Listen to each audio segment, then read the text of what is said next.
Bonsoir à tous et bienvenue sur Andromag, l'émission, la seule même émission télé dédiée à l'actualité Android, un lundi sur deux de 22h à 23h en direct sur Watch. Et vous pouvez également nous suivre sur YouTube et également en podcast sur les bons agrégateurs de bon goût, j'ai envie de dire. Hein, oui. Puisque il y a iTunes, mais aussi Google Podcast et Spotify. Voilà, donc voilà. C'est Jason qui présente l'émission, mais je vous rassure, je suis en charmante compagnie comme d'habitude. Et il y a Mathieu. Salut Mathieu, ça va ? Eh ben écoute, ça va, ça me fait plaisir de retrouver le charmant de compagnie. Ça faisait un moment. Je suis ravi d'être là ce soir. Merci pour l'invitation, Jason. De rien. Mais bon, t'es quand même le boss de l'émission. Exactement. Voilà. Et puis on peut préciser que pour les anti-YouTube, il y a quand même Dailymotion aussi qui rediffuse cette émission. Oui, c'est vrai. Dailymotion qu'on salue en passage, qui est un très bon diffuseur de vidéos. Exactement. Qui est utilisé par très peu de personnes malheureusement. Et en plus de toi, Mathieu, on a également d'autres invités. On a également Pierre-Alexandre. Salut Pierre-Alexandre, ça va ? Salut tout le monde, comment ça va ? Ça va. Donc tu es youtubeur, hein, je sais pas si... à ce qui paraît. À ce qui paraît, voilà, hein, de la chaîne Technoïd.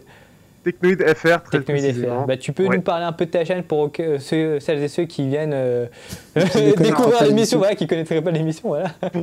Pour ceux qui aiment les tests très longs et les tests aussi tout simplement d'écouteurs audio de qualité chinois, eh bien je vous invite à aller voir la chaîne. Vous aurez des tests ultra complets qui vous feront très très bien dormir si vous êtes...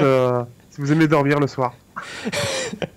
Et en plus de PA, on a également Vito. Salut Vito, ça va ? Salut, bonsoir.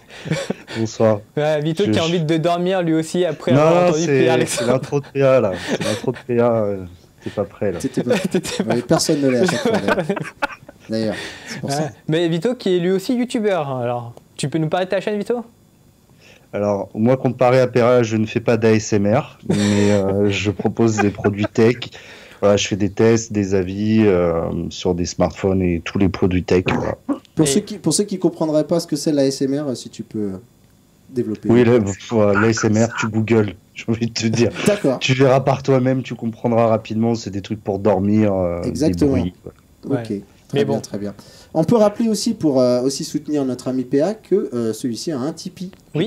C'est vrai. Voilà. Auquel il fait tellement peu de pub que malheureusement il faut être dans le secret des dieux pour le savoir. Voilà. Et en parlant de soutien également, si vous voulez soutenir Wesh, n'hésitez pas à vous abonner sur la chaîne YouTube, mais également à mettre un commentaire sur iTunes, parce que oui, on est sur iTunes aussi malheureusement, et également sur Google Podcast. Donc... Ça c'est mieux, hein. On préfère nous aussi. Hein. Voilà, sur Google Podcast, en tout cas n'hésitez pas à mettre des avis pour soutenir la chaîne, et aussi vous abonner sur les réseaux sociaux, sur Facebook et Twitter, sur la chaîne Watch. C'est un petit coup de pouce, ça vous coûte rien et pour nous ça nous aide grandement. En tout cas voilà.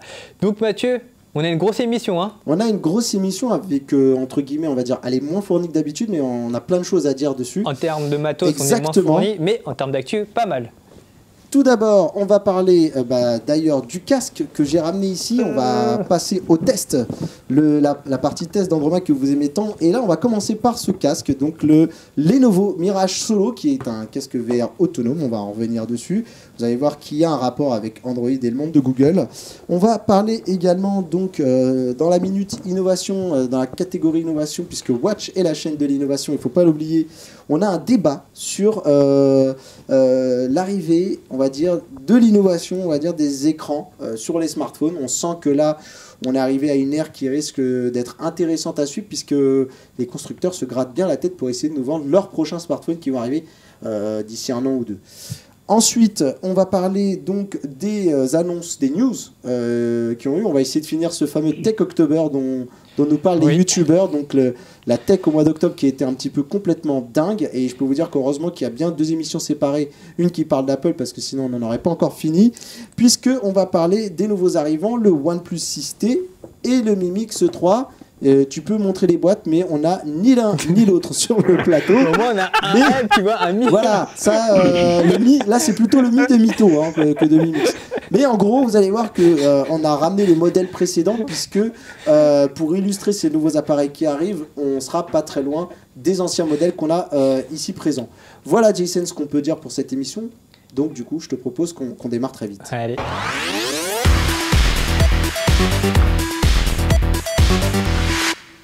Alors Jason, écoute, on va parler du fameux casque de Lenovo. Je t'invite à le mettre, puisque vu que c'est moi qui présente, D'accord, je t'invite à nous faire une démo. Alors, sache que tu peux garder tes lunettes, c'est à toi de voir, mais ce casque est déjà très très bien, puisque les gens qui ont des lunettes ne seront pas gênés par la fonction de mettre le casque. Voilà, donc on va essayer de vous mettre l'image, et Jason va essayer de nous caster. Voilà un peu ce qu'on voit. Un casque qui est sur Daydream, donc c'est Lenovo qui a fait ce casque en partenariat avec Google, et l'idée c'est de créer un casque autonome. C'est-à-dire qu'à l'intérieur on va retrouver l'équivalent de ce qu'on a sur un casque comme celui-ci, qui est le casque Daydream de Google, mais sur lequel d'habitude on va y placer un téléphone. Hein, on ouvre et on place un téléphone. Là, la différence, c'est que c'est complètement autonome.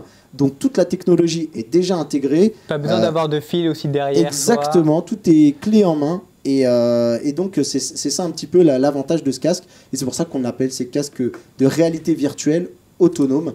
Voilà, ils portent bien leur nom, c'est que c'est du plug and play. On le met, on configure un petit peu le Wi-Fi, choses comme ça. Au niveau de mon ressenti, juste pour donner mon ressenti sur le casque en lui-même, le poids est plutôt bien réparti. Bon, après là, je viens de le mettre, donc, mais là, en tout cas, à première vue, c'est plutôt bien réparti. Oui, et pourtant, le poids est assez lourd, puisqu'il fait 650 grammes de mémoire. Hein. J'ai oublié de me le noter, tu fais bien de me le dire, tu m'as lancé sur une thématique, j'avais complètement zappé.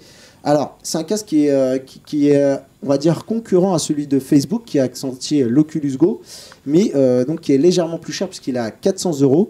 Et à l'intérieur, on va retrouver quand même plus de technologie que ce qu'on a sur le fameux Oculus Go de Facebook, notamment une fiche technique bien plus importante avec un Snapdragon 835, 4 Go de RAM, 64 Go de stockage qu'on va pouvoir étendre avec un slot micro SD.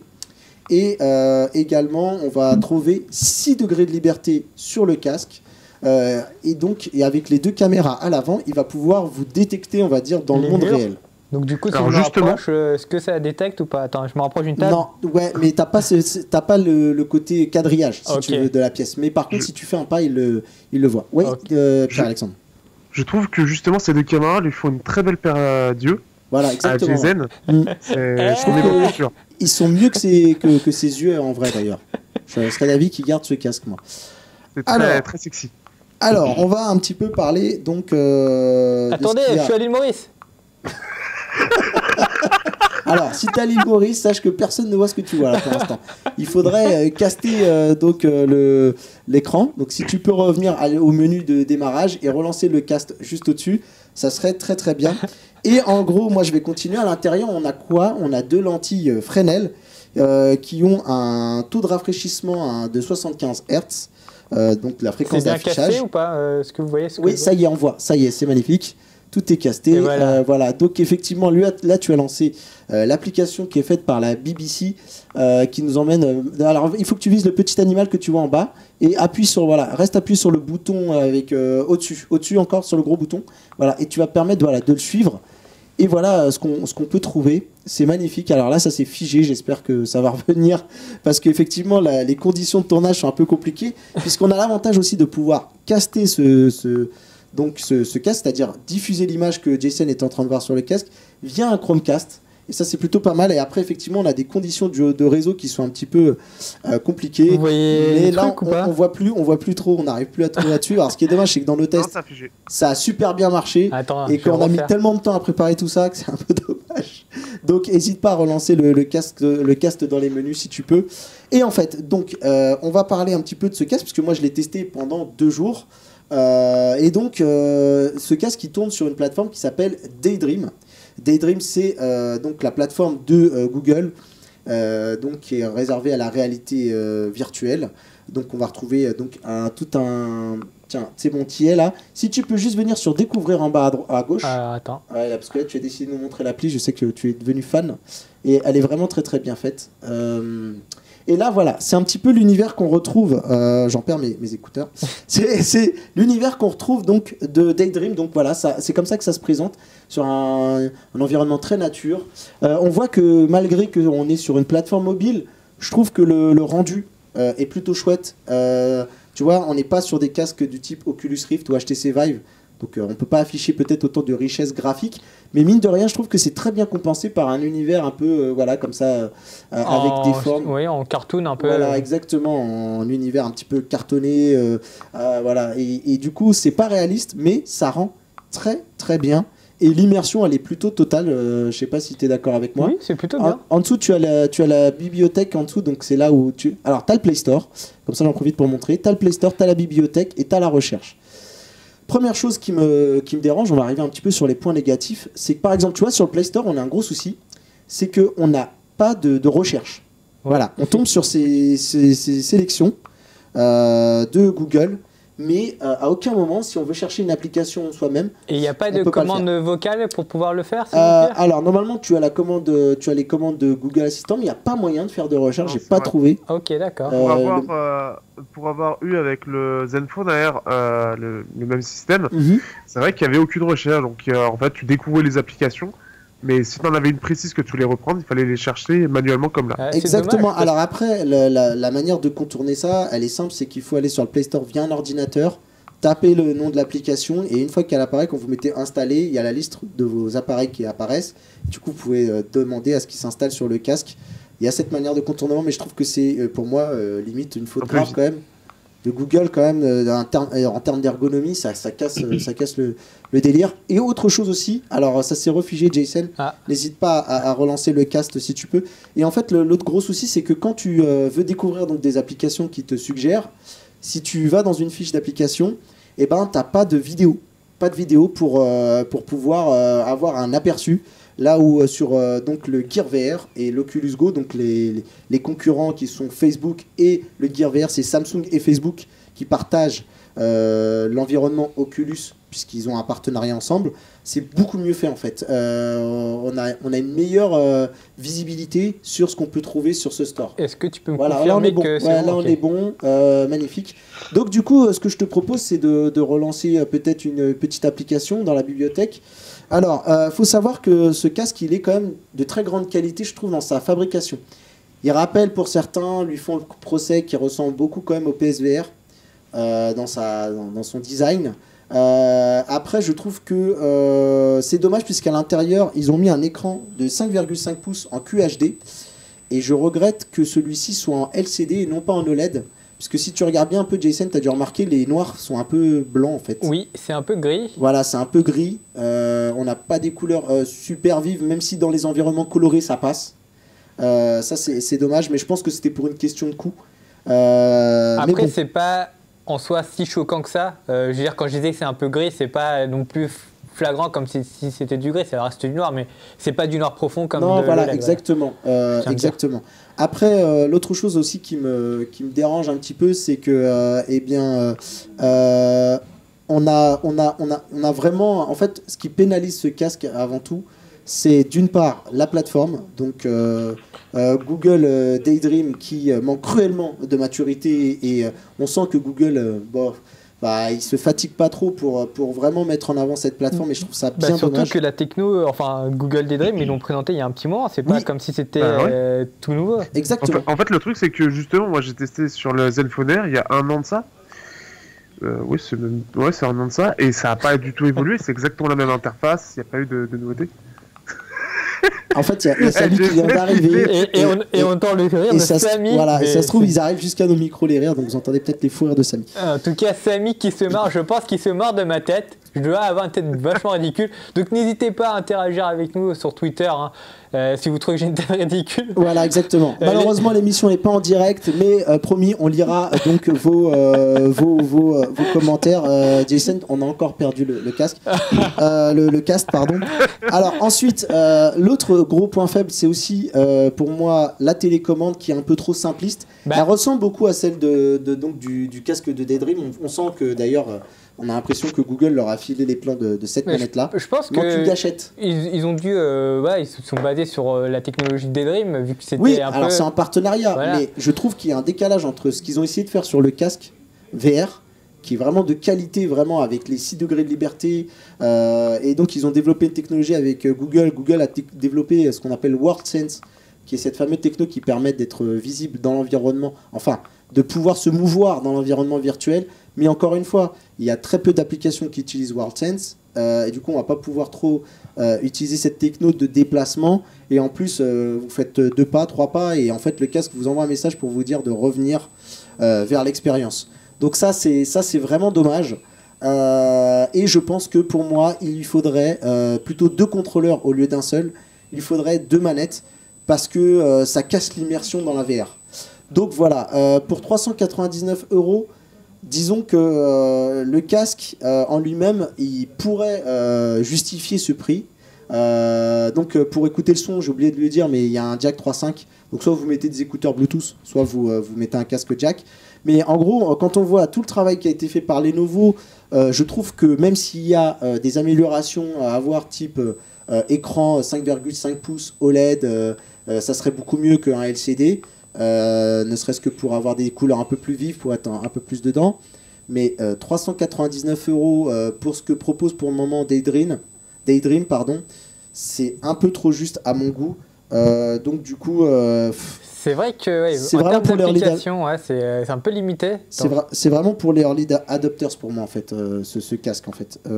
Mais encore une fois, là où je salue le travail, c'est celui de Lenovo qui a été jusqu'au bout. Et qui s'est pas contenté de faire un truc qui ressemble à ça et qui va beaucoup plus loin en termes de technologie. Voilà, on peut parler aux 6 axes de liberté, on peut parler à toute la techno, les capteurs qu'ils ont intégrés dans ce casque, et en plus ils lui ont mis une vraie plateforme qui est le Snapdragon 835, qui n'est pas le 845, mais qui est largement efficace pour faire tourner toutes les applications. Et sachant qu'on a une autonomie de 2h30, donc je trouve que 2h30 de réalité virtuelle comme ça, au final, c'est pas mal. Le point faible de ce cas, c'est pas le matériel, mais en fait, c'est le côté logiciel. Oui, c'est le côté logiciel d'application. Même si, au niveau du casque, on peut quand même dire que il fait peut-être un peu chaud là-dedans pour toi déjà. Non, pour l'instant, ça va. Mais je sais que d'autres confrères qui ont testé ce casque me parlaient qu'au bout d'un moment, voilà, il fait très vite très chaud avec donc la mousse au-dessus du front ou les choses comme ça qui vraiment qui devient un peu trop humide. Voilà. Et après, pour un casque qui se veut autonome, il est pas très il est transportable quoi, plus que portable, on va dire. Tu vois, ce qui est après, le but de l'autonome, c'est d'être justement autonome, pas par rapport, en comparaison à HTC Vive où tu as 10 000 câbles et justement tu as les câbles qui t'emmerdent.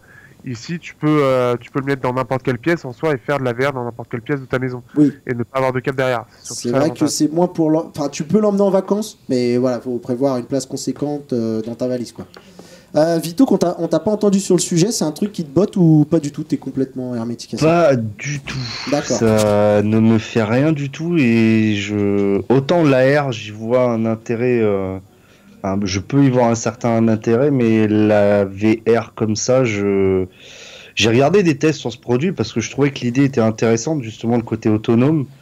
Mais comme tu l'as dit, en fait, la limitation software est bien trop importante en fait aujourd'hui et j'ai du mal, même en tant que early adopter, de justifier de sortir 399 € pour un truc qui est comme ça, quoi. Ouais, je pense qu'à 200 €, j'ai envie de le recommander aux VR enthousiastes, en fait, aux gens qui ont envie d'avoir un casque pour se mater un film en grand écran, pour regarder ses photos, parce que tu sais, il suffit de faire des photos en photosphère avec ton téléphone, et tu peux te balader dans tes photos. Donc il y a des choses qui sont... L'idée, elle est bonne. Sauf qu'à un moment, je pense qu'un acteur comme Google doit y croire, comme par exemple pour moi, Lenovo a montré qu'il croyait en ce genre de produit, tu vois. Quand tu fais un casque comme ça, c'est que tu crois vraiment, quoi. Oui. Le problème, c'est que autant là, il y a le casque, effectivement, donc ça, c'est une bonne évolution, mais par contre, la plateforme n'a pas du tout évolué depuis.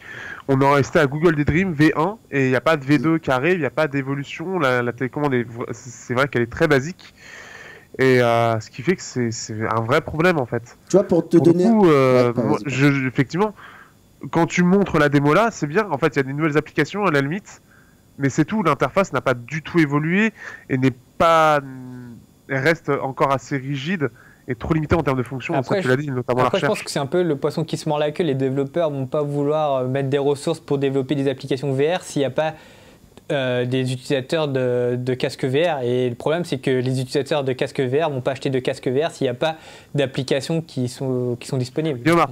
Honnêtement, il y en a plein. Pour le coup, moi, je m'étais bien éclaté avec plein de différentes applications. Il n'y en a pas énormément, mais tu as moyen de vraiment de t'éclater Oui, avec mais pas après, forcément- c'est des applications que tu vas utiliser pendant 2-3 minutes, tu vois, 5 minutes. Pas Il y des a- il y a- applications il y a- que tu vas moi, garder il y a pendant- des- il y a des jeux qui m'ont plu là-dedans. Ah Il y a ouais. des jeux sur Alors, lesquels je me suis bien éclaté. Hein. Il y a un Il y jeu a de un jeu, zombie j'ai qui est un chouette souvenir. et un jeu de manège. Ouais, vas-y, pardon, Pierre. Il y a un jeu, j'ai très bon souvenir, c'est dans le style Portal, Oui, où tu dois oui, je l'ai gérer, testé. et ce qui fait que Très je me bien. suis éclaté pendant bien 1 heure sous le Ah, soleil Donc comme quoi, à voilà. faire ça. La- Donc non, il y a des vrais trucs Ouais. à faire. donc Non, mais il y a des la vrais VR, voilà, trucs. c'est pas les petites démos techniques comme Non. on pouvait avoir il y a 2-3 ans. Non, et le problème, encore une fois, il vient encore de la communication. C'est-à-dire que si tu montres pas ce qu'il y a et si tu mets pas un peu les. Tu vois, ils font des belles pubs pour leurs pixels, ça serait bien qu'ils montrent un peu ce qu'ils peuvent faire avec C'est le vrai, casque. tout à fait, parce que moi j'avais encore l'image de 3 Non, ans, alors que Moi, non, pas moi du je me tout, suis, il y a des jeux vraiment, je me suis bien amusé. Il y a des jeux, voilà, sur lesquels j'ai passé un peu de temps. Mais voilà, par exemple, encore un dernier comparatif, c'est que tu vois, les Lenovo, tu sens qu'ils croient en ce casque parce qu'ils ont fait une version avec 6 axes de liberté, là où il y en avait que 3 au début. C'est ce que m'a dit Lenovo. Et par exemple, la télécommande qui pour moi est un copier-coller de celle de Google Daydream, et ben il y a que 3 axes. Tu vois, on voit le décalage entre les deux, quoi. Voilà, je pense qu'on a un peu fait le tour sur ce casque. Alors j'ai envie de le dire, à 400 €, je vous le conseille pas. Après, si le prix baisse et que vous avez envie de regarder ce que donne la réalité virtuelle, à 200 €, j'ai envie de vous dire, pour les VR enthousiastes comme moi, puisque j'adore la VR, je vous le conseille. Sinon, pour l'instant, si vous cherchez des casques, je vous recommande plutôt les casques de réalité virtuelle du type Vive si vous avez de l'argent. Et si vous en avez un petit peu moins, ceux de Microsoft sont plutôt Oui, qui sont plutôt pas mal, J'aime beaucoup. les casques de RTMX. J'en ai un et j'aime ouais. beaucoup, je passe beaucoup de temps dessus. En tout cas, je pense que c'est un bon mot pour conclure Voilà. ce petit sujet, qu'on passe à la suite. Exactement. Donc c'est un petit sujet sur l'innovation. Je vais faire un petit récap. Voilà, vous savez qu'en 2018, les écrans de notre téléphone ont évolué. On a vu l'apparition des encoches, mais les encoches, c'est une petite phase de transition et les constructeurs essaient de l'éliminer, enfin de diminuer cette encoche le plus possible pour avoir des écrans borderless. Et on a vu apparaître différents types d'approches. Et donc là, on va faire un petit débat sur ça.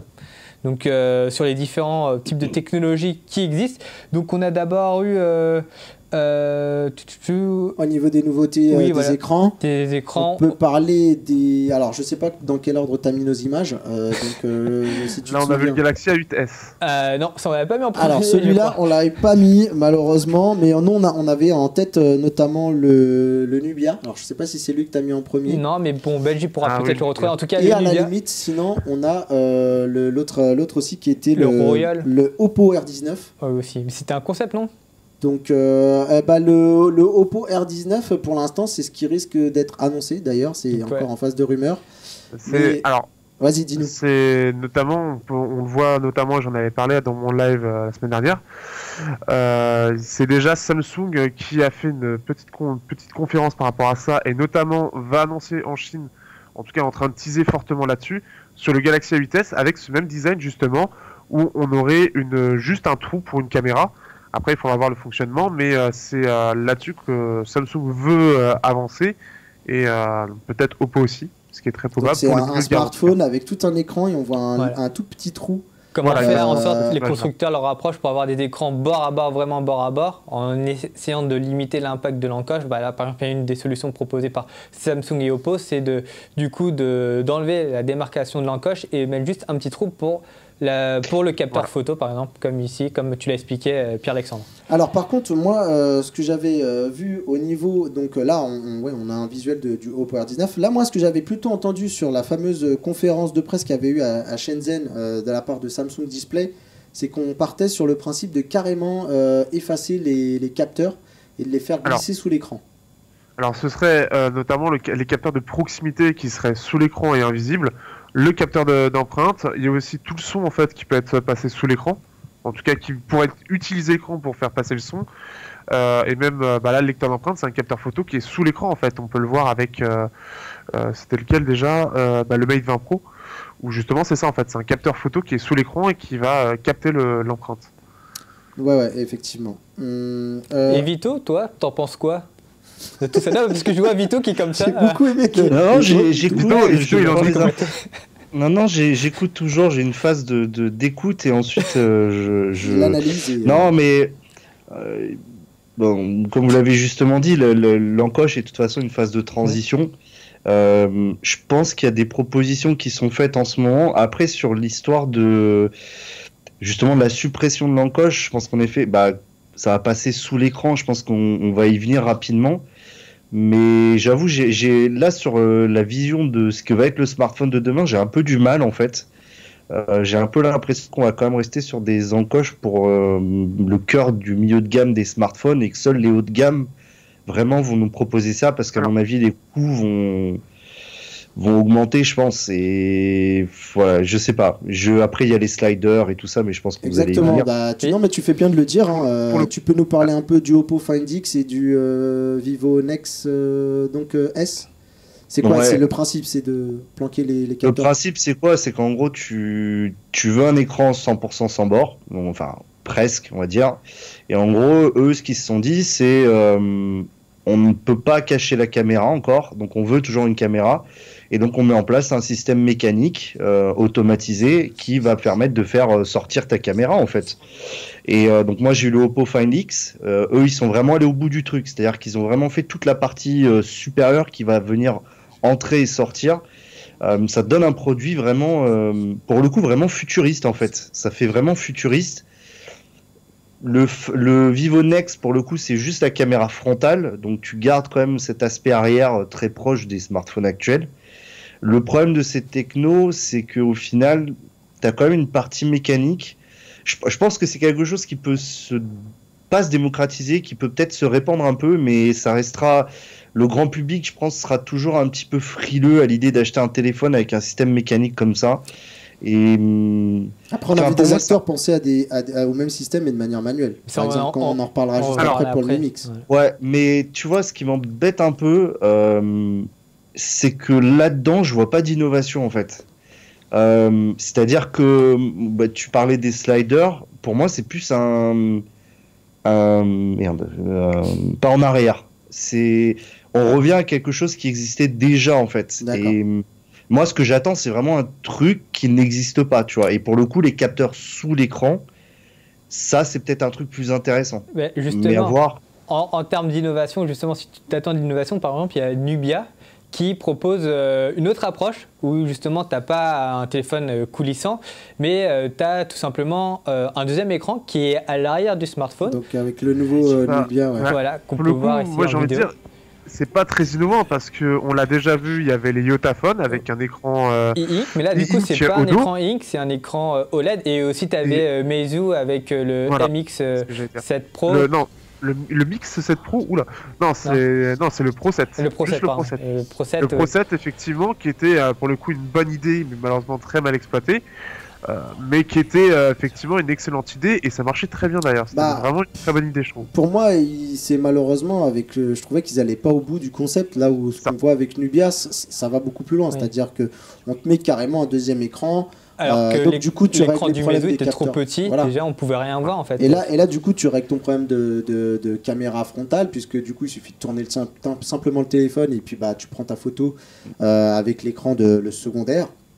T'as plein de choses comme ça qui peuvent être intéressantes. Oui. Donc ça, c'est pas une grosse innovation en soi, mais je trouve que l'idée elle est assez intéressante. C'est une approche intéressante en tout cas pour...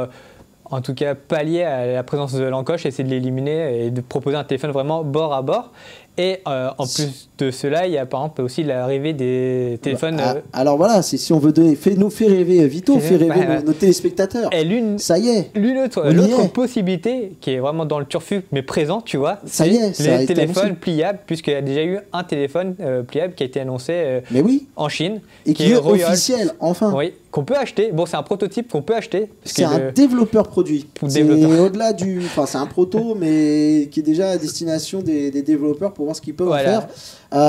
Et pour le coup, ça fait longtemps qu'on parle des écrans pliables. Et on avait déjà parlé de ce constructeur Royals avec leurs écrans pliables. Donc ils sont spécialisés là-dedans d'ailleurs, puisqu'on a fait une émission où on parlait du fameux chapeau où on avait un écran qui était courbé, des t-shirts avec un écran dessus. Royal, donc en tout cas en termes de sujet d'écran courbé et pliable, ils ont l'air de s'y connaître, parce que c'est leur cœur de métier. Et donc du coup ils ont voulu se lancer et dire pourquoi pas sortir le premier téléphone pliable, donc être précurseur devant Samsung, Apple et Huawei qui se battent un peu pour être le premier constructeur à sortir ça. Donc du coup là ce qu'on a C'est ce qu'on appelle C'est un le- téléphone pliable. Bon, ça ne vous vend pas du rêve Alors. au niveau design. Donc, Oui, voilà. voilà. Je vais juste vous dire rapidement les caractéristiques de cet appareil. Donc, il embarque un écran AMOLED de 7,8 pouces. Quand Donc, il est déplié. quand il est déplié au format 4 tiers. La définition, c'est du Full HD+. Il a un processeur Snapdragon. Normalement, lors de sa sortie, ça sera le nouveau processeur de Qualcomm, donc le 8050. Et il Oui. aura 8 Go de mémoire vive. Et Qui est un des premiers mystères, hein. Je t'arrête juste pour le 8050. On sait que apparemment, ça serait le successeur du 845. oui, tout à fait. Donc voilà. C'est ça. Et au niveau de la mémoire interne, il y aura plusieurs modèles. Il y en aura un avec une mémoire de 128 Go, une autre à 256 et le plus haut de gamme, lui, ça sera à 512 Go de mémoire. Et pour ce qui est du prix, il faudra débourser environ 1139 euros Pour le modèle de base. pour le modèle de base. Donc voilà, c'est assez cher pour un téléphone qui ne vend pas trop du rêve au niveau design, mais en tout cas Et- qui est précurseur en c'est tout quand cas même- sur ce qu'on pourra Attends. avoir dans les technologies à venir. Qui s'appelle le FlexPy. Hein. Alors attends, je sais que tu veux Pour le réagir, coup- PA, FlexPy. Donc il s'appelle pour le le coup, FlexPy. ouais. Il faut quand même donner son nom. Oui. Voilà. Pour le coup, à 1100 euros sur le premier écran pliable, alors qu'on sait que c'est encore difficilement au point, surtout en termes de smartphone, Voilà. pas trop cher, sachant que c'est un truc, en plus de ça, c'est un prototype à destination des développeurs, donc c'est-à-dire qu'il va être produit en peu de quantité. Donc le prix, là, il est, à mon sens, je m'attendais en fait à plus, pour le coup. Ouais. Alors, faut quand même relativiser. Un truc, c'est que les gens qui l'ont vu en vrai, c'était pas, Oui. ça vend pas du rêve. Bah, On est vraiment plus sur vraiment un objet à la destination des développeurs, vraiment plus qu'un objet qui est là pour séduire le grand public. Surtout hein, que parce niveau logiciel, à l'heure actuelle, Android exploite pas ce genre de technologie et même Royals derrière n'ont pas exploité encore leur technologie. Ils n'ont Alors, pas ils ont un adapté. OS, ils ont une surcouche à eux qui s'appelle WaterOS, je crois, de Mais en mémoire. tout cas, sur les démos, en tout cas, on voyait que c'était pas assez bien fini en termes de finition, niveau graphique et même l'ergonomie, la gestuelle, tout ça, ça exploite pas encore pleinement leur technologie. Donc ça se voit encore que c'est une version pour les développeurs. Alors, Tu l'as dit, après, Pierre-Alexandre. moi, pour vous donner des détails sur ce qui nous intéresse quand même le plus, c'est l'innovation. Et après, on va laisser Vito réagir. C'est que, et je vais essayer de vendre du rêve à Vito sur le concept de ce téléphone, c'est que l'écran plié, il a un format 4 tiers avec une définition de 1920 par 1440. Il a... alors, non, ça, je vous dis des bêtises. Ça, c'est quand il est déplié Oui. en 7,8 pouces. Excusez-moi. Je vais essayer d'être précis. Quand il est plié, donc il a un écran en 16 neuvième avec une définition 1440 par 390. Il a un second écran en 18 neuvième avec une définition 1440 par 72. Attention. Et la partie courbée, puisqu'en fait, on n'est pas en face de 2 écrans, mais bien 3 écrans quand il est plié. Il a un format 21/6 avec une définition de 1440 par 390. Et l'idée de ce troisième écran, c'est vraiment dédié à tout ce qui est notification, appels et choses comme ça. Donc, mine de rien, ils exploitent vraiment tout l'écran, tous les écrans qui peuvent être disponibles une fois pliés. Je sens que Vito a l'air complètement séduit. Ne l'achète pas Alors tout de déjà, suite. il a fait des gros yeux quand j'ai commencé à parler avec le prix. C'est pour ça que Non, j'étais mais mort de rire. Il a fait des c'est- yeux, c'est énorme. D'une, ça ne me fait pas du tout rêver. Je vais être honnête, ça me vend pas du... Alors, en fait, ça me fait rêver dans le sens technologique du terme, mais dans tout le reste, ça ne me fait pas du tout rêver, en fait.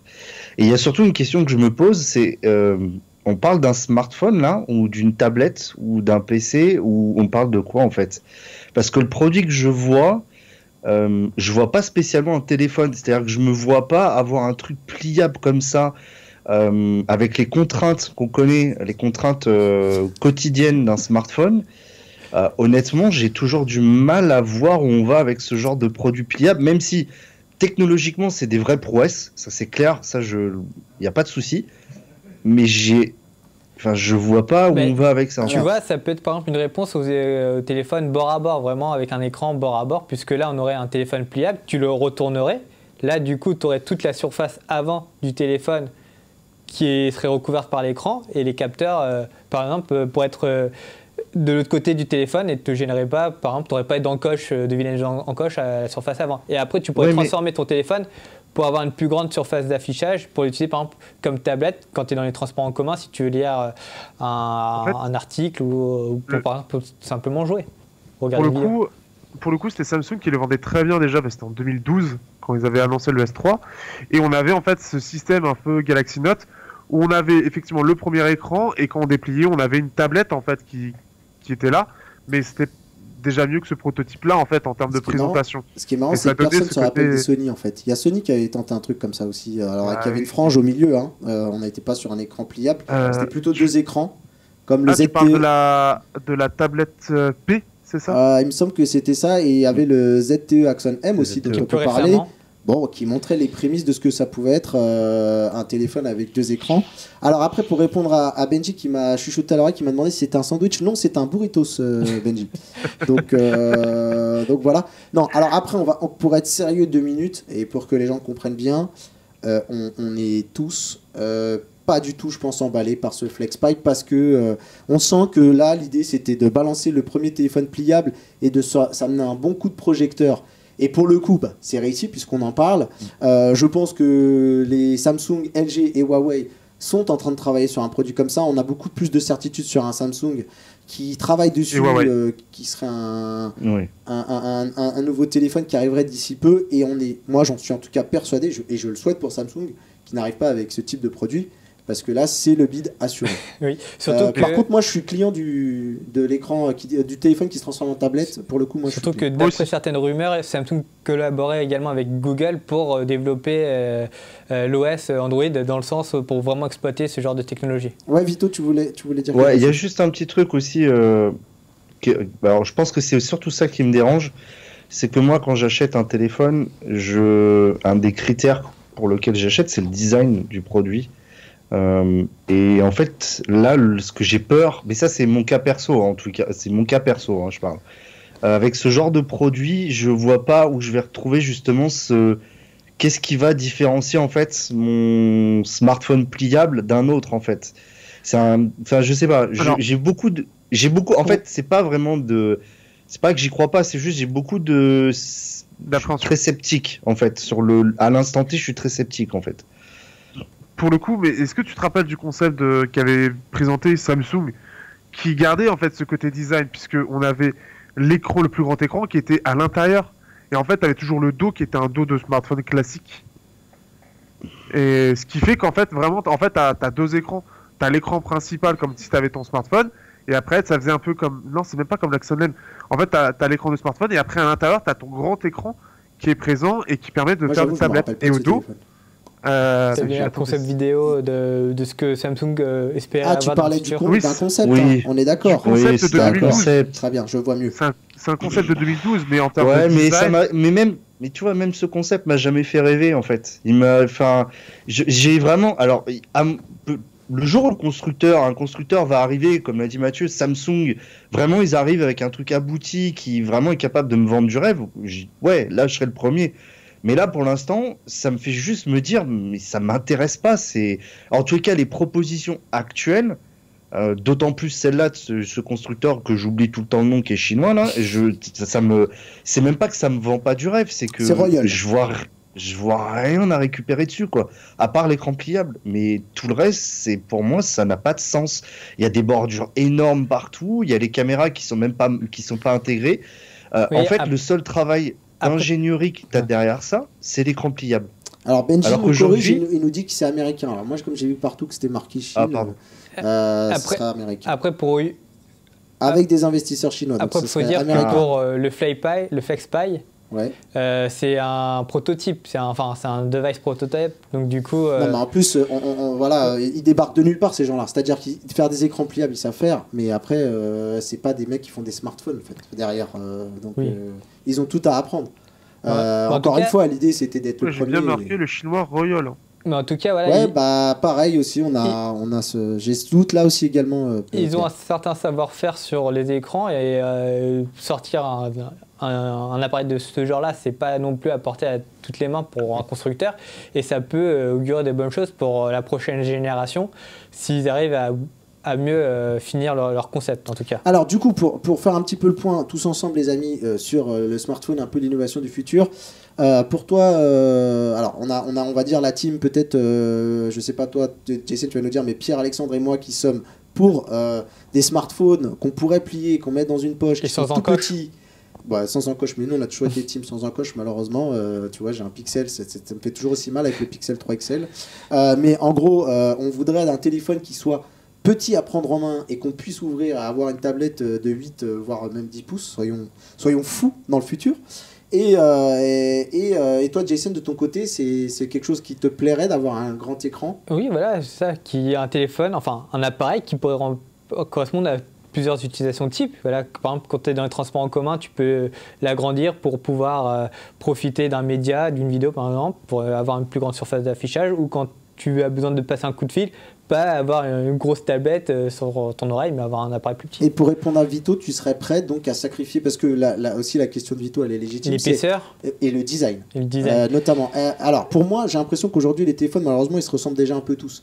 Donc si tu me vends juste un écran qui se déplie, qui devient plus grand, qui m'offre plus de surface affichable, pour des cas précis, hein, c'est-à-dire que ces genres de cas, à mon avis, je vais les utiliser très peu. Ouais. Mais j'aime l'idée de me dire que il n'y aura pas une tablette qui manque. Tu vois, par exemple ici, là je prépare Andromag. J'adorerais que ce soit mon smartphone que j'aurais déplié pour avoir mes notes à côté de moi, plutôt que d'avoir à transporter en plus de ça en tout cas, la surface. La première génération d'appareils qui va être sortie en 2019, je vais plutôt la squeezer parce que déjà, on n'aura pas le recul nécessaire sur la robustesse. Des early adopters, oui, il faudra des early adopters, mais moi, je ne vais pas prendre les pots cassés. Il faut rester connecté, Oui, donc t'es obligé. Oui, mais donc, je testerai l'appareil, je suis d'accord. Mais tu te ranges plutôt de notre côté. Oui, ça, je suis d'accord. En tout cas, le concept, en tout cas dans les années à venir, ça va être sur ça on va tendre et franchement, ça me plaît. Je suis pas un blasé de la vie comme par exemple Vito. Et Vito, j'ai envie de. Attends. Non, je suis pas blasé de la vie. Je vais juste envoyer une dernière petite phrase. J'ai envie de dire, est-ce que au final le design, on n'aura qu'à dire aux designers, démerdez-vous les mecs et faites-nous quelque chose de joli en appliquant cette contrainte également. Vas-y, je te laisse le mot de la fin. De toute façon, les designers font toujours en fonction des ingénieurs, mais ouais, je sais pas que j'y crois pas. Hein. Enfin, faut pas me faire dire ce que j'ai pas dit. C'est pas que j'y crois pas, c'est juste que j'attends de voir en fait vraiment les premières propositions valables, et j'espère que Samsung et Huawei vont me vendre du rêve. Et franchement, honnêtement, je souhaite me tromper et je souhaite que mon usage évolue pour justement correspondre à ça, parce que c'est vrai que sur le papier ça paraît intéressant, mais là aujourd'hui, de tout ce que j'ai vu et de tout ce qu'on essaye de nous vendre du rêve, ça ne me vend pas du rêve. Aujourd'hui, je rêve plus devant un Oppo Find X que devant ces tablettes, enfin ces machins flexibles, ces écrans flexibles, parce que c'est pas. Ouais. Mais why not? Je suis pas fermé. Mais là, pas aujourd'hui, en tous les cas. On l'a senti aujourd'hui, c'est dur. Hein. Le casque VR, on n'a pas réussi. Les écrans du Turfu, on verra plus tard. Le Turfu, c'est plus loin. On a bien compris que c'était compliqué. En tout cas, n'hésitez pas à débattre avec nous sur les réseaux sociaux. Yes. Hein. On ira checker les hashtags Andromag lundi.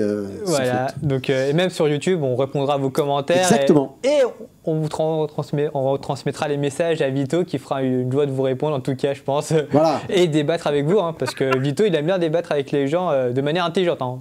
Voilà, je tiens à le dire quand même, mais voilà, il débat de façon intelligente. Oui, sur Internet, il vaut mieux préciser. Oui, en tout cas, voilà.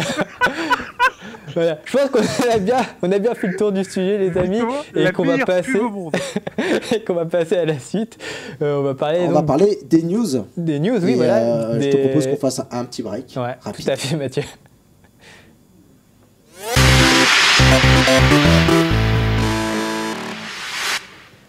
Alors, on va essayer de finir les smartphones d'octobre. Voilà, ouais, parce que c'était compliqué.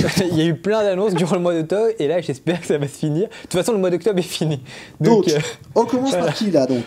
On va commencer par le OnePlus. Par le OnePlus, puisqu'on a la chance d'avoir avec nous The Special One du OnePlus, le OnePlus spécialiste, on va l'appeler. Si ça devait être un smartphone, on l'appellerait le OnePlus spécialiste. Ok. Ça c'est cadeau, c'est pour toi. C'est cadeau. Voilà, hop. Dis là-dessus, nous on peut dire de la merde et. Donc, Vito, parle-nous du OnePlus 6T qui n'est pas là et qui ressemble un peu. Voilà, parce que toi, Mathieu, tu as le 6. J'ai le 6 avec moi. Et donc, tu as eu le 6T qui a été annoncé la semaine dernière. Et c'est Vito qui va nous en parler. Ouais, donc le OnePlus 6T, donc évolution en fait. OnePlus continue sur son rythme de 2 smartphones par an. toujours avec leur idée en fait de proposer toujours mieux. Alors, il y a plusieurs trucs majeurs dessus quand même par rapport à la marque. Il y a déjà le scanner d'empreinte sous l'écran, donc scanner d'empreinte optique. Si tu le retournes donc, sur le 6, il était au dos.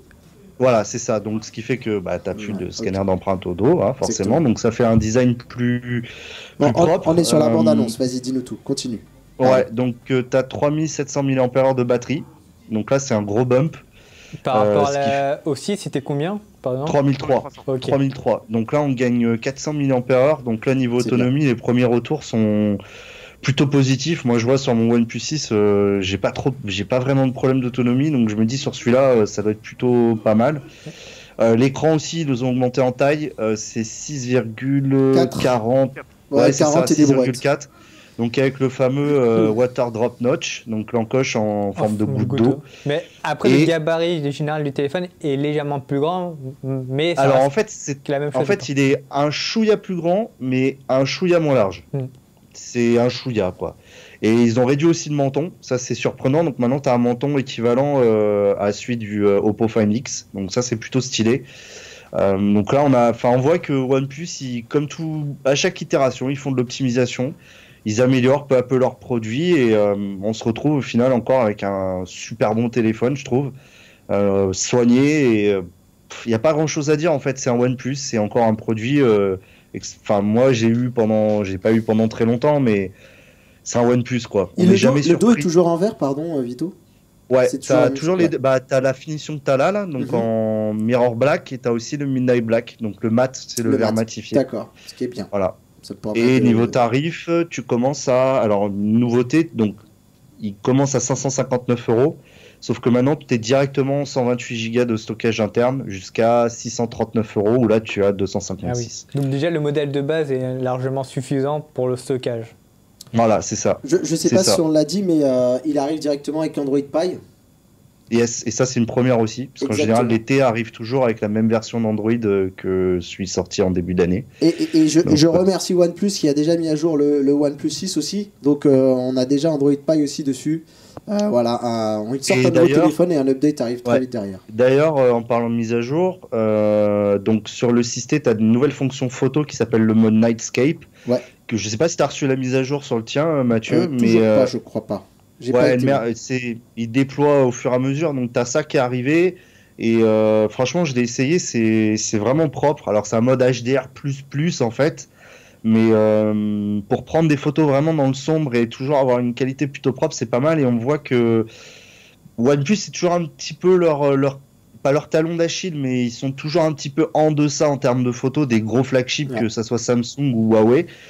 Mais petit à petit, je trouve qu'ils réduisent le gap doucement, mais sûrement. Et je me dis un jour, on va peut-être arriver à avoir vraiment un concurrent direct, mais bon, ils prennent toujours des. Moi, j'ai pas grand-chose. Qui sont positionnés quand même dans une gamme tarifaire vraiment intéressante. Ils sont pas dans l'ultra haut de gamme comme par exemple Huawei et Samsung, mais ils sont quand même dans du haut de gamme qui est plutôt pas du bon haut de gamme, mais ils proposent quand même des finitions et des caractéristiques qu'on retrouve chez les derniers flagships des grands constructeurs pour beaucoup moins cher, facilement 200 voire 300 € moins cher pour certains. Moi, ce qui m'a plu, c'est que autant le 5 et le 5T, ils apportaient plus ce qu'on avait l'habitude de voir avec les OnePlus, c'est-à-dire des fonctionnalités un peu uniques ou précurseurs. Peut-être que je dis une bêtise, tu me corrigeras, mais par contre...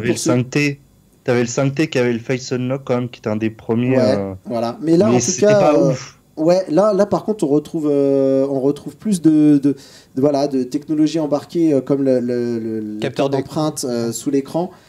Qui remet pour moi OnePlus au centre de voilà, on vous apporte un téléphone à prix compétitif, mais aussi avec des innovations qui sont pas encore déployées partout, notamment chez des Samsung ou des Huawei non, Huawei n'a pas encore de peut-être sur le Mate 20 Pro, pardon, mais sur un LG par exemple. Voilà. Et petite nouveauté, en tout cas disparition, il n'y a plus la prise jack sur le 6T. Sur le 6, il est toujours présent, mais sur le 6T, donc, il a disparu. Ils se sont expliqués là-dessus. Ils ont dit que le lecteur d'empreinte prenait tellement de place que c'était compliqué. Tu as quelque chose à dire, Pierre-Alexandre ? Je t'entends bien. Bon, après, OnePlus, ça a jamais été vraiment bon. La sortie du OnePlus 6 en termes de son était pas extraordinaire. Mais encore une fois, ça trouve. Alors, est-ce que c'est une excuse ou pas? J'en sais rien. Tu vois, nous vexe pas de Vito, t'es en train de nous vexer là. Le truc, c'est que, par contre, il y a pour le coup, alors, est-ce qu'il y avait des réelles contraintes? Ça, je pourrais pas dire. Mais en tout cas, entre le discours où il disait qu'il voulait garder la jack et aussi en ayant sondé les utilisateurs sur Twitter, qui pour la plupart voulaient le garder, bah pour le coup ils n'ont pas suivi ce que demandaient les utilisateurs. Misinformation. Ouais, attention, PA. Voilà. Encore une fois. Attention, quoi. Encore une fois. Ça ressemble limite à attention, je t'attends la sortie, PA. L'information, on la traite un petit peu comme on veut. C'est en fait, en vrai, ce qui se passe, c'est qu'il y a eu un vrai sondage dans la communauté OnePlus. C'est pas le tweet de Carl Pei, c'était uniquement son tweet à lui. Ça n'engageait que lui. Il y a eu, bon, je peux le dire parce que je fais partie des bêtas fermés de OnePlus. Il y a eu un énorme sondage de fait sur les bêtas fermés de OnePlus, sur nos usages justement du port jack. Moi personnellement, le port jack, je ne m'en sers jamais, mais vraiment jamais, à part sur mon ordinateur portable. Tous les jours, j'utilise le Bluetooth. Et donc j'ai fait partie, oui, en effet, des 56% de cons qui ont voté. Moi, je me sers jamais du port jack. Tu peux te plaindre auprès de Vito. Vous pouvez tous vous plaindre auprès de Vito. Non, mais en tout cas, c'est intéressant qu'ils aient vu les usages. Ils ont sondé. Voilà, ils ont sondé les C'est utilisateurs. ça, ouais, c'est ça. C'est-à-dire qu'ils sont vraiment allés nous demander, comme ils l'ont toujours fait, ils nous demandent comment vous utilisez votre téléphone et ils se sont dit, bon, on a une contrainte qui est le jack. Je pense qu'en effet, à la base, ils voulaient probablement le mettre. Je pense que c'était une volonté, ils voulaient le garder. Et c'est pour ça qu'ils sont venus nous demander comment vous utilisez votre téléphone. Et les réponses ont été, on va dire, contre le jack, malheureusement. Et voilà, donc après, c'est aussi un choix de la communauté. OnePlus a toujours écouté sa communauté. Dans le cas aujourd'hui, la communauté voulait une plus grosse batterie, ils voulaient un scanner d'empreinte sous l'écran, on l'a eu. Donc voilà, c'est un compromis à avoir. Est-ce qu'on aurait eu le scanner d'empreinte sous l'écran avec le jack? Est-ce qu'on aurait... Tu vois, c'est... Voilà, c'est un choix à faire. Est-ce que également, tu as pu juste voir le studio Lightning, qui est aussi une des nouveautés photo, qui a fait un éclairage un peu studio C'est très subtil et c'est uniquement sur le mode portrait. C'est vraiment juste une amélioration en fait des ombres que tu as sur le visage. Ça faudrait, je pense, tu vois, pour vraiment comparer, il faudrait mettre un OnePlus 6 et insister avec le mode portrait. Et même maintenant, vu qu'on a la mise à jour sur le 6, faudrait un 5T même. Donc, je pense que ça doit être vraiment de l'optimisation, tu vois. C'est pas un truc flagrant, je pense. Et Pierre-Alexandre, juste pour conclure, qu'est-ce que tu en penses de ce téléphone? En soi, le OnePlus 6T semble très intéressant. Il annonce quand même une bonne évolution par rapport au OnePlus 6. Ceux qui ont gardé leur ancien OnePlus pour attendre le OnePlus 6T, je pense que ça a été une bonne chose parce que là, pour le coup, ils voient de vraies nouveautés. Là où le OnePlus 6 c'était une petite évolution par rapport au 5T qui n'était pas forcément très intéressante.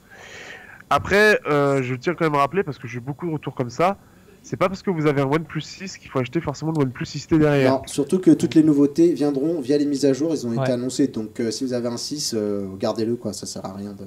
Sauf si vraiment vous voulez le lecteur d'empreinte sous l'écran, quoi. Ouais. Et la batterie. Et la batterie, exactement. Mais on a dit l'autonomie du 6 était déjà très bonne. Oui. Ce que je te confirme aussi. Bon, très bien. Je pense qu'on a fait le tour sur ce OnePlus 6T qui est très intéressant et qu'on va passer donc du coup à l'autre news de la semaine qui est donc le Mi Mix 3 qui a été annoncé. Alors, il faut déjà annoncer à notre ami Pierre qu'il nous reste environ 5 minutes. Moi-même. Donc, on n'a pas une demi-heure, merde. N'hésite pas à faire court. Alors voilà, pour schématiser en tout cas, je vais te laisser après la parole. Le Mi Mix 3 qui a été annoncé, c'est un peu ce que vous voyez ici à l'écran. Je ne sais pas si plutôt Jason tu peux le montrer de ton côté.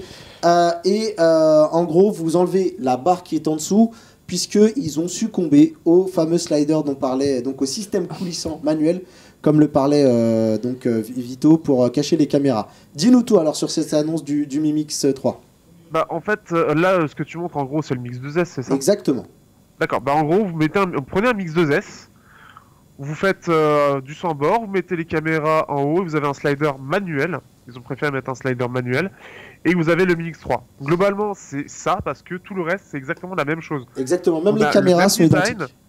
Alors, si on a une subtilité, c'est qu'on va avoir plus de stockage et de RAM, et on va avoir moins de batterie, puisqu'on a une batterie de 3200 mAh contre 4000 pour le Mix 2S. On va avoir le même processeur, les mêmes caméras, la même version Android, parce que globalement, ça va être la même chose. On va passer par contre, on va passer par contre sur de l'OLED. Donc ça, c'est la nouveauté, alors que sur le Mix 2S, on est sur du LCD. Exactement. On est toujours sur du 1080p, donc normalement en termes d'autonomie, ça devrait être correct. Sur le Mi 8, c'était plutôt bien. Full HD+, Par ouais. contre, ce que je regrette par rapport au slider, c'est qu'on a un double capteur photo à l'avant, mais on n'a pas du tout de reconnaissance faciale 3D. Ce qui était par exemple intéressant sur le Mi 8, et ce qui aurait été logique, sachant qu'on a un slider, donc beaucoup de place pour mettre des choses normalement, et là on l'a pas. Ce qui est un peu dommage, et pour le coup, ça, pour beaucoup, et notamment moi, ça fait penser à un Oppo Find X du pauvre, puisque ce n'est pas motorisé, c'est manuel. Mais en plus de ça, le Oppo Find X propose une reconnaissance faciale 3D, comme le Mi 8 encore une fois, mais là il n'est pas présent. Ce qui fait que j'ai du mal à comprendre vraiment ce téléphone, parce que normalement les Mi Mix sont présents pour être un peu la vitrine de Xiaomi et montrer qu'ils sont très très bons, notamment pour le côté écran. Mais là pour le coup, je les trouve en fait entre guillemets dépassés par la concurrence. Tu le recommanderais pas toi ce téléphone-là par exemple? Le problème, c'est que il y a le Mix 2S qui est quasiment la même chose, à part si vous êtes vraiment fan de selfie et que vous voulez le côté slide, vous aurez la même chose. Mais vraiment, c'est-à-dire que même en termes de photos, de toute façon, ça va être porté aussi sur le Mix 2S et le Mi 8, parce qu'ils ont exactement les mêmes capteurs. J'ai une dernière petite question, vite, rapidement, pour conclure. Pour le déverrouillage, du coup, le lecteur d'empreinte, il est où? Alors, le lecteur d'empreinte est à l'arrière, c'est-à-dire qu'il n'y a même pas de lecteur d'empreinte sous l'écran, ce que je trouve aussi dommage. Ouais. Et on a une reconnaissance faciale, donc c'est-à-dire que quand on va slider vers le bas, donc ce qui fait qu'en fait c'est l'écran qui va se déplacer vers le bas, qui va faire apparaître les capteurs photo, et vous avez une reconnaissance faciale classique en fait, comme ce que vous retrouvez sur les OnePlus ou autres smartphones milieu ou haut de gamme, sans reconnaissance faciale spécifique. Du coup, le côté vitrine technologique, il tombe à l'eau. Ouais. Et moi, il y a un dernier point que personne n'évoque, mais qui m'inquiète un peu, c'est que celui-ci, tu peux le prendre rapidement, il est lourd, et il fait déjà 180 grammes. Le Mi Mix 3 fait 218 grammes. Oui, il fait 218 grammes. C'est vraiment très lourd. C'est lourd. En plus de ça, alors ils ont annoncé un truc particulier quand même. Pour finir. Presque intéressant. Pierre-Alexandre, juste dis-nous le prix, parce que pour l'instant le téléphone n'est pas disponible. J'ai les prix, moi. Tu les as ? En gros, en Chine, ça va être 417 € pour la version 6 128 Go, 8 128 sera 455 et 10 256 à 506. Et il y a un modèle Museum Edition à 630 €. Oui, exactement. Palais Museau, on a vu le design particulier. Exactement. Dernière toute petite chose. Allez, rapide. Très rapide. Dans 3 mois, il y aura une version 5G qui va sortir. Oui, en Europe. Et ça, c'est important de le dire. Tu as raison. Très bien. Et bien, c'est sur ces belles paroles qu'on va s'arrêter là. Oui. Je te laisse finir. Alors, en tout cas, c'était une émission bien intense, en tout cas. Et merci, en tout cas, d'avoir participé à l'émission. Merci Pierre-Alexandre, merci Vito. Et merci Mathieu. Merci à vous. Et on se retrouve dans 2 semaines. Allez, ciao. Bien. Ciao, ciao. Ciao.